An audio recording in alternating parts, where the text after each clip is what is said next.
Welcome to the Between the Pages podcast. Today we're going to be talking about quiet power of bedtime and why night routines shape the heart. Yeah, that's a good topic because as a child you want repeatability or dependability. Dependability. So yeah, I'm Jimmy. This is Sarah. It's our podcast. Maybe you're used to it by now. Maybe it's you can depend on Just it pop or it up. repeatable or whatever. But yeah, that kind of thing is predictability. That kind of thing is important in a child in their life, and that's one of the things about the books that we write is, there's usually a God-centered message in each one, and a theme, if you will, and so the child will learn to go, oh, okay. I want one of those. I want one of those Jimmy books or whatever they're known as in your family. I want that one. I want this book. I want that. Yeah. There are some, I know there's, the Eric Carle books. I pretty much like all of his books with the colors and different things. And so one day, someone will be like, oh, I like them Jimmy Bright books. Well, I don't know about that. We do pretty well. We had a good holiday season and, the new illustrations are really cool, too. I like how they switched. I know that's not even the point of this podcast, but I like how they switched from blocks of words and then the picture to now the words are integrated on. Yeah, on the page and everything. That's a nice I like that feature. Yeah, so it's more normal or modern, I guess. Yeah, what to be expected, right? Just that. But kids need to have to know that there are certain things that they can depend on that are the structured. Predictability. Well, that's what you're saying, that you want the structure and the predictability, but not so much that if there's anything out of whack, the kid can't function. Right. The controlled structure is not necessarily the best, but just a predictability schedule, we have dinner time, and then it's wash up or take a shower, story time, talk, prayer, bedtime. Right. The little, we do this, the routine of it. But if you miss something, it's not the end of the world. Yeah, you want structure, but you want flexibility. Yeah. So you got to be flexible and realize,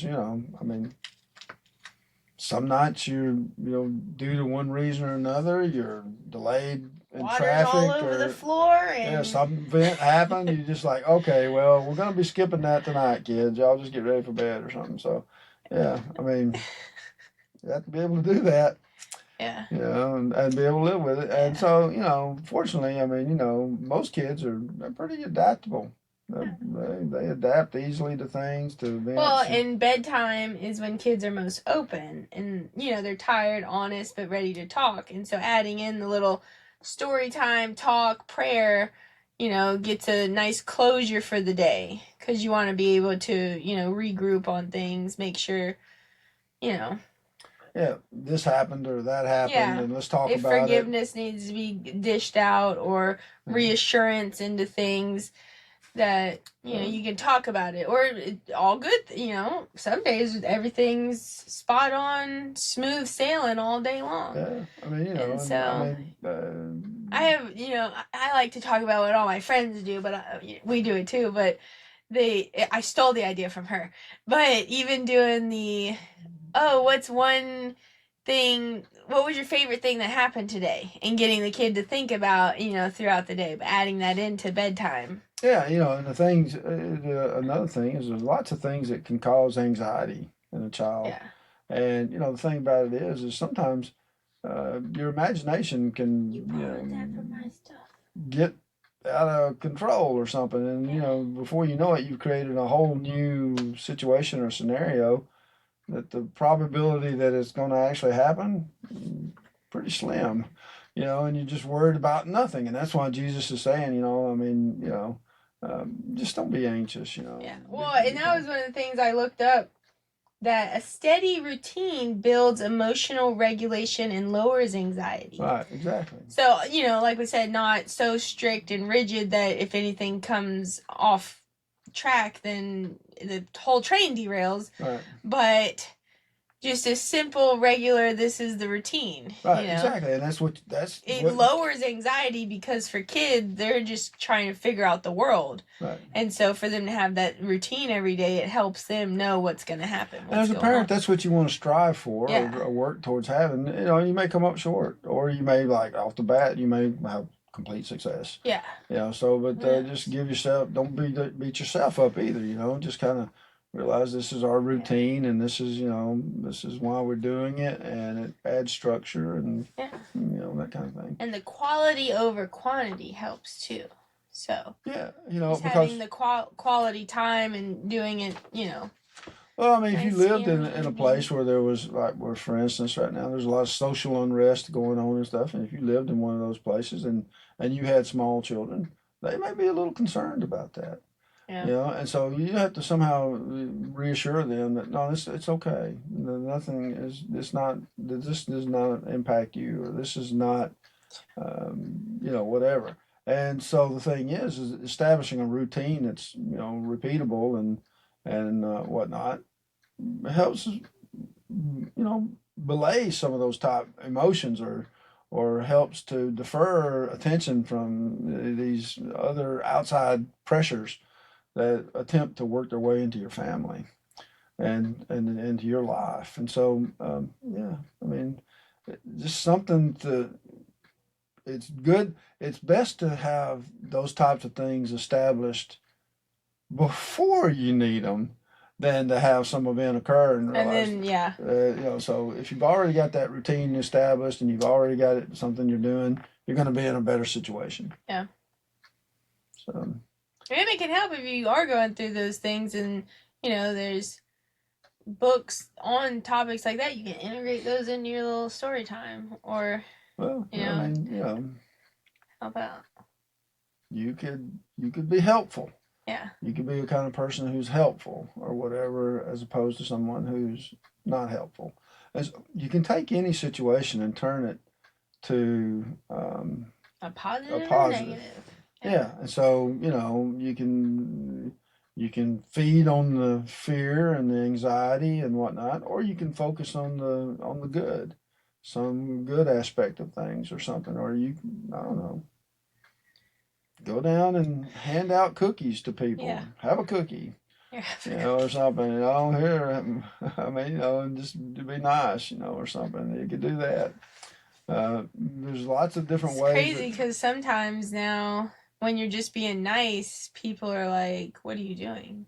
Because it's so much not people being nice that it's weird when somebody's just trying to be nice. And why is that? It's because that's what they've been taught. Yeah.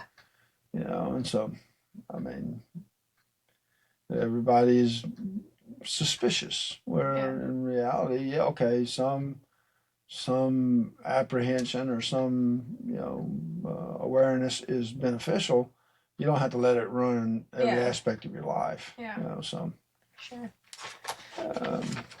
That's a difficult lesson to kind of all families are different, and so different families have different experiences and whatnot, and so I guess you want to shelter your children as long as possible from those types of experiences. Realize sooner or later it's gonna happen anyway. Yeah.